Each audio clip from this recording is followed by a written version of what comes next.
गुरुजी, मुखिया जी, आप मयूरेश के बारे में क्या? धीरज रखो इच्छा, ये मोर पंख तुम्हारे हर सवाल का जवाब देगा।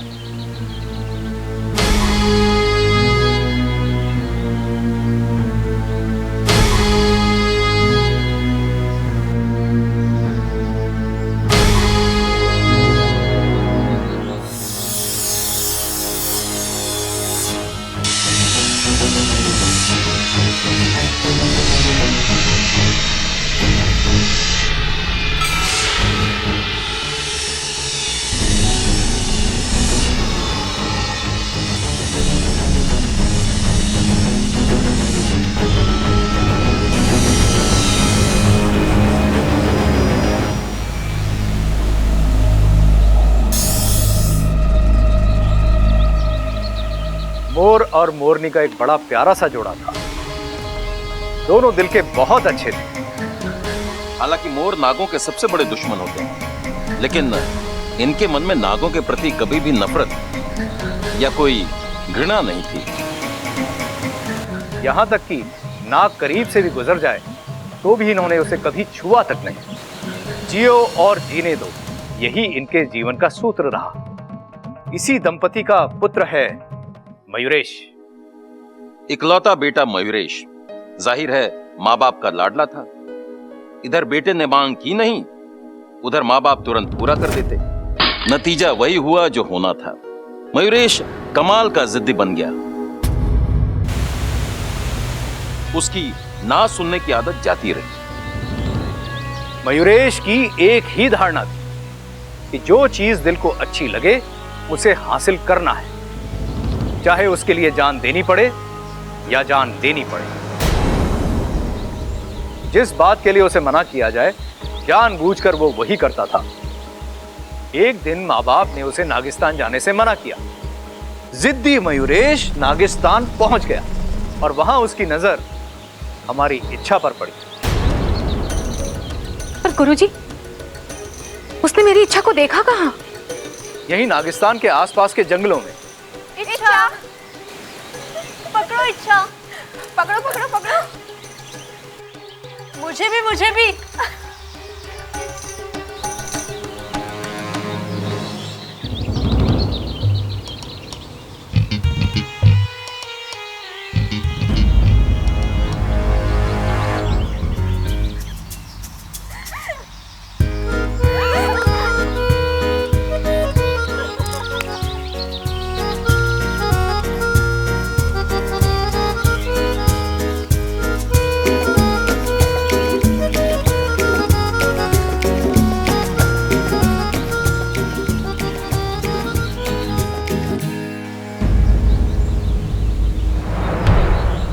अपने इच्छा की खूबसूरती देखकर वो सम्मोहित सा हो गया। अब दिन रात उसके ख्यालों में सिर्फ इच्छा आने लगी। उस दिन जब तुम सब चंद्रमोहन तालाब के किनारे बैठकर आपस में बातें कर रही थी,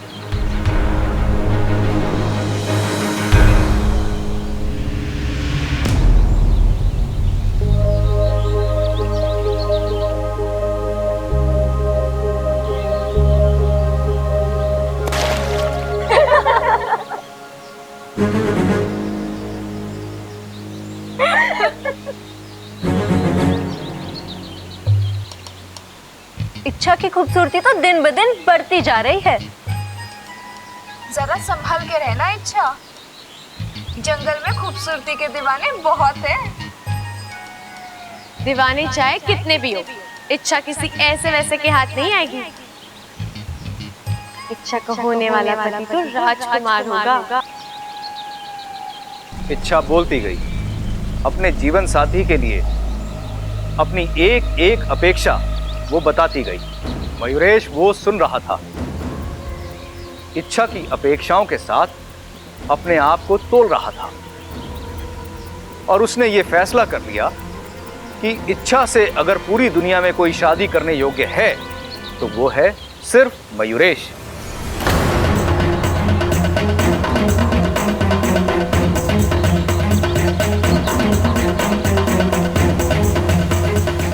अब मयूरेश इच्छा से मिलने का, उससे बात करने का मौका ढूंढने लगा, लेकिन वो मौका उसे मिला नहीं।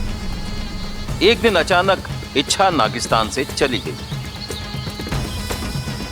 मयूरेश उसे ढूंढता रहा। तभी कुछ सर्पों की बातों से उसे पता चला कि इच्छा पहलवानों की हवेली में रह रही और इसीलिए वो उसके पीछे वहां जा थमा। लेकिन एक बात पक्की है इच्छा, मयूरेश बहुत जिद्दी है। वो अपनी मनमानी करता रहेगा और इतनी आसानी से तुम्हारा पीछा नहीं छोड़ेगा। जानती हूँ गुरुजी, लेकिन मैं उससे नहीं डरती। आज नागुमी देव ने हमें यहाँ तक पहुंचाया है, अब मयूरेश की कमजोरी तक भी वही हमें पहुंचाएंगे। मयूरेश खत्म होकर रहेगा।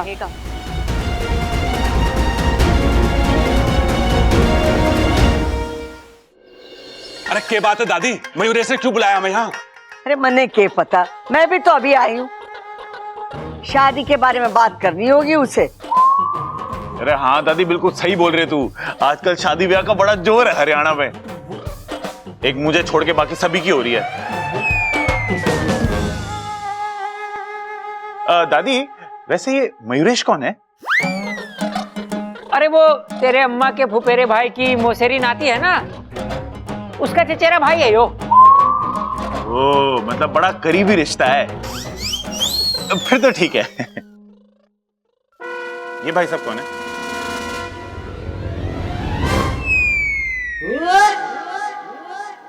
क्या बात है छोरा, तूने हम सबको यहाँ क्यों बुलाया है?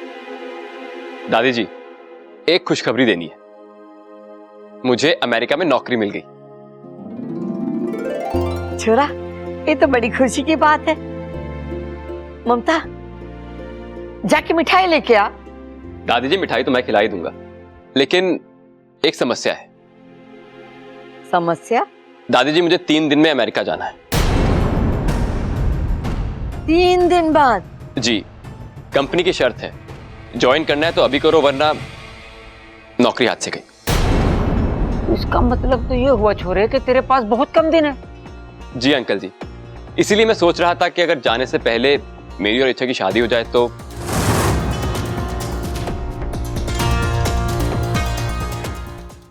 देख छोरे, इतनी जल्दी तो शादी ना हो सके। अंकल जी, अगर मेरी इच्छा से शादी हो जाती है तभी तो मैं उसको अपने साथ ले जा पाऊंगा, और मैं दोबारा कब आऊंगा मुझे पता नहीं, और शादी कब होगी। इसीलिए अगर आप सबकी हाँ हो तो मैं अपने माजी पिताजी को बुला लूं। 1 मिनट, तुम्हें नौकरी मिली, अच्छी बात है, उसके लिए बधाई हो। लेकिन ये 3 दिन में शादी, वो तुम भूल जाओ। बबल तू। अरे दादी, ये कुछ भी कह रहा है।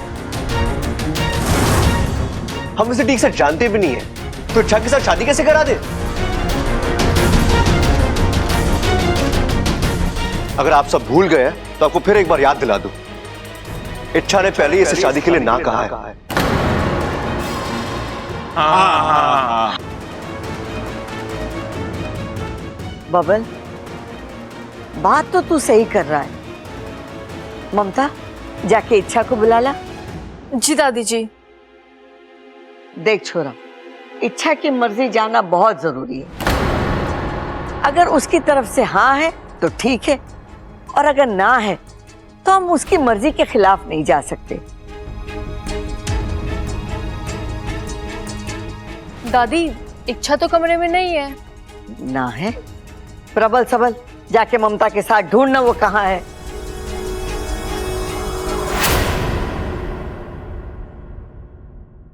इच्छा! इच्छा! इच्छा! अरे इच्छा! अरे कहाँ है तू? अरे भाई, कहीं दिखी इच्छा? अरे ना, बरामदे में तो है ना। छत पर भी देखा, छत पर भी नहीं है। ऊपर से लेकर नीचे तक पूरा घर छान मारा, कहीं ना है वो। अरे कहाँ चली गई है छोरी? दादी, पूरा घर छान मारा, इच्छा कहीं ना मिली। अरे कहाँ गई होगी? हाँ दादी जी, वो जहाँ जहाँ हो सकती थी हर जगह देख लिया। ओ, कहीं घर छोड़ के भाग तो ना गई वो? सबल, अरे हाँ दादी, उसे बीच बीच में घर छोड़ के जाने के ना दौरे पड़ते हैं, इसलिए मैंने सोचा कि कहीं वो। अरे चुप कर बावले, यही कहीं होगी। अचानक कहाँ जा सकती है इच्छा? कहीं मुझसे डरकर? इच्छा तुम कहीं भी जाओ, मुझसे छुप कर रह नहीं पाओगी। इस परिवार की किसी एक की चीख तुम्हें वापस लाने के लिए काफी है। पहला निशाना बब्बर। ये लो, आ गई। छोरी तू कहाँ चली जाती? कब से तुझे ढूंढ रहे थे। वो दादी, मैं कुछ अपने जरूरी काम से बाहर गई थी। आपको मुझसे कुछ काम था? ना ना छोरी, मने काम ना था, मयूरेश को काम था। देख छोरी, इसे नौकरी मिली है परदेश में और इसे इसी हफ्ते अमेरिका जाना है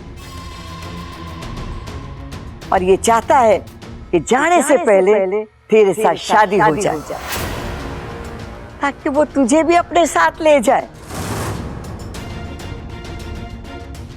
अब तू बता छोरी, तेरी क्या मर्जी है? तू ये शादी के लिए राजी है या नहीं?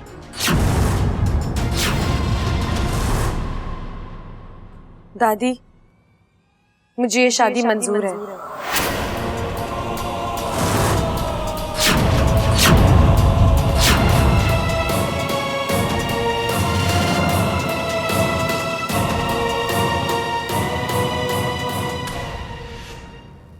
छोरी ने हाँ कर दी है, अब शादी की तैयारियां शुरू करो। याद रखना, सिर्फ 3 दिन है हमारे पास।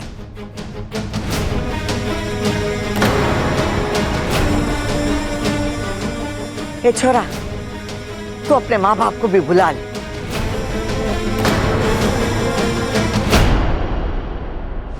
इच्छा, ये सब क्या है? तुम इस शादी के लिए हाँ कैसे कर सकती हो? अब्बू, मैं मुझे बोलने दो इच्छा। मैं जानता हूँ तुम बब्बर चाचू से बहुत प्यार करती हो। तुम और वो एक दूसरे के लिए ही बने हैं। तुम दोनों किसी और के साथ खुश नहीं रह सकते। फिर तुम। अब्बू, मेरी मजबूरी है। अब क्या मजबूरी है इच्छा? बताओ मुझे। मैं अभी नहीं बता सकती। अभी नहीं बताओगी तो कब बताओगी इच्छा? 3 दिन में तुम्हारी शादी है, उसके बाद सब खत्म हो जाएगा। अच्छा, मैं तुम्हारा बेस्ट फ्रेंड हूँ ना? मुझे तो बताओ क्या हुआ है? अब्बू, ये सब जितना सीधा दिख रहा है उतना है नहीं। इसके पीछे बहुत बड़ा षड्यंत्र।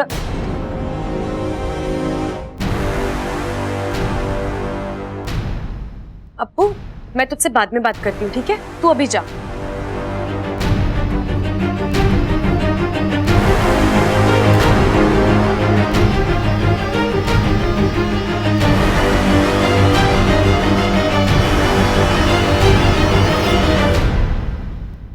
अब क्या है?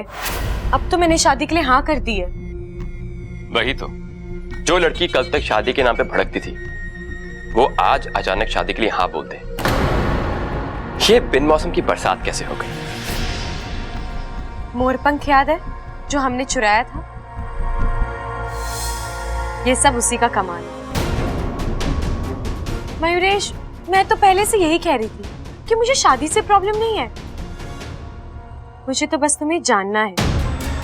अब मैं जान गई, इसलिए मैंने शादी के लिए हाँ कह दी। ऐसा क्या जान लिया तुमने मेरे बारे में? सब कुछ। तुम्हारा प्यार, तुम्हारे जज्बात, मुझे पाने का तुम्हारा ये जुनून, किस तरह तुम अपनी जान जोखिम में डालकर मेरी एक झलक पाने के लिए नागिस्तान आया करते थे।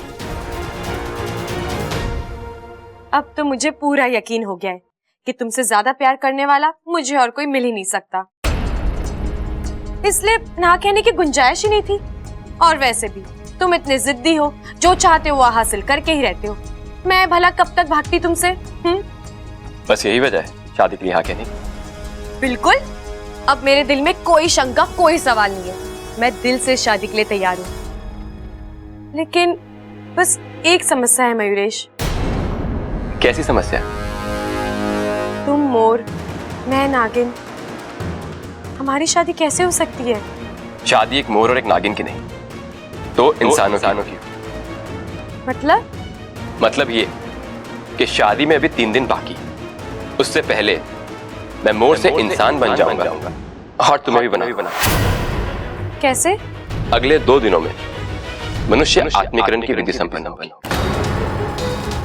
जो हमें हमारी योनि से मुक्त करा के हमें मनुष्य योनि में प्रवेश दिलवाएगी। और उसके बाद हम आम इंसानों की तरह जिएंगे, अपने घर और अपनी गृहस्थी के साथ। असंभव, असंभव है ये। मुखिया जी, शेषो, समझाओ अपनी सपोली को। जज्बातों में बहके आज वो गलत कदम उठाने जा रही है। इच्छा को अच्छी तरह से पता है कि मयूरेश एक मोर है, युगों युगों से हमारा दुश्मन है। इच्छा उससे शादी करने की बात सोच भी कैसे सकती है? गुरुजी, इच्छा जो कर रही है वो उस परिवार के खातिर नहीं सिपली। कोई परिवार, कोई रिश्ता अपनी जाति के मान सम्मान और अस्तित्व से बड़ा नहीं होता। अच्छाई अपनी जगह है, जाति के नियम अपनी जगह। आज तक इच्छा ने उस परिवार के लिए जो कुछ भी किया, नागिस्तान के हर नाग ने उसे दिल से प्रोत्साहित किया और जरूरत पड़ने पर उसकी मदद भी की है। लेकिन आज इच्छा जो कुछ भी करने जा रही है वो गलत है। मुखिया जी, मैं, आप, हम सब ये जानते हैं कि इच्छा कभी कोई ऐसा काम नहीं करेगी जिससे नागिस्तान को शर्मिंदा होना पड़े। बस हमें उसे थोड़ा वक्त देना होगा, उस पर भरोसा करना होगा।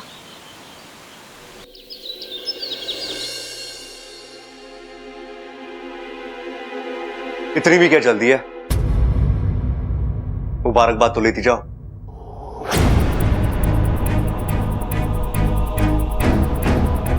शादी मुबारक हो इच्छा।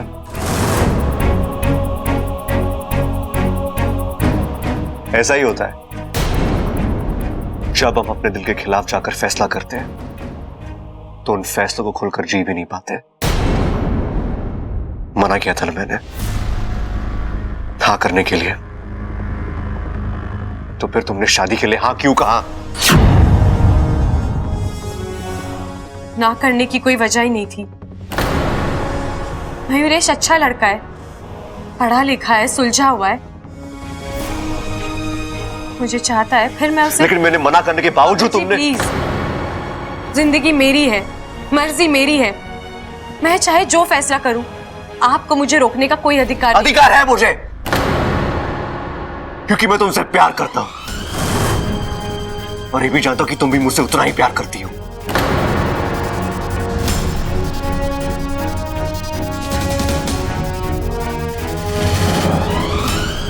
देखो इच्छा, तुम ये सब बंद कर दो। हाँ, मुझे नहीं पता तुम ये सब क्यों कर रही हो, लेकिन तुम्हारा ये खेल मेरी जान ले लेगा। प्लीज। बबल जी, मैं लाख बार आपसे कह चुकी हूँ, मैं आपसे प्यार नहीं करती। फिर भी अगर आपको कल्पनाओं में जीना है तो ठीक है, वो आपकी मर्जी है। मेरे लिए तो अब एक ही हकीकत है, मैंने मयूरेश को हाँ कर दी है और मैं उससे शादी कर रही हूँ।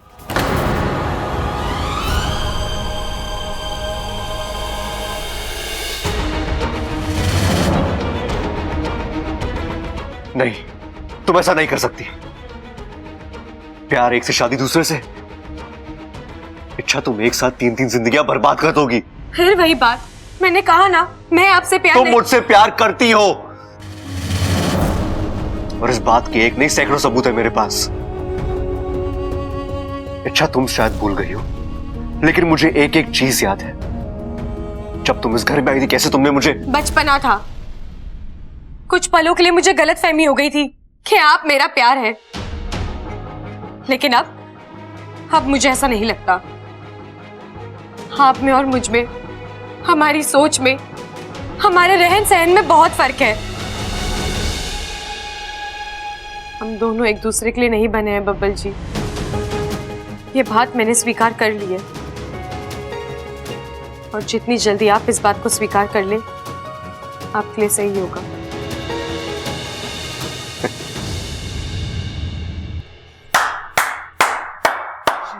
वाह अच्छा वाह, तुम्हारे जज्बात ना हुए मौसम हो गया।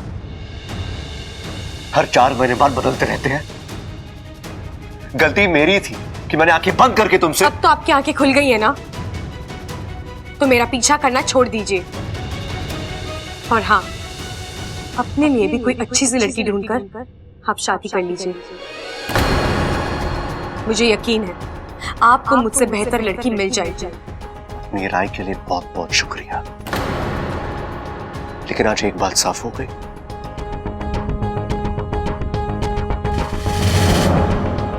कि मेरा तुमसे प्यार करना मेरी जिंदगी की सबसे बड़ी गलती थी। सही कहा तुमने, मैं तुमसे कहीं ज्यादा अच्छी लड़की डिजर्व करता हूं।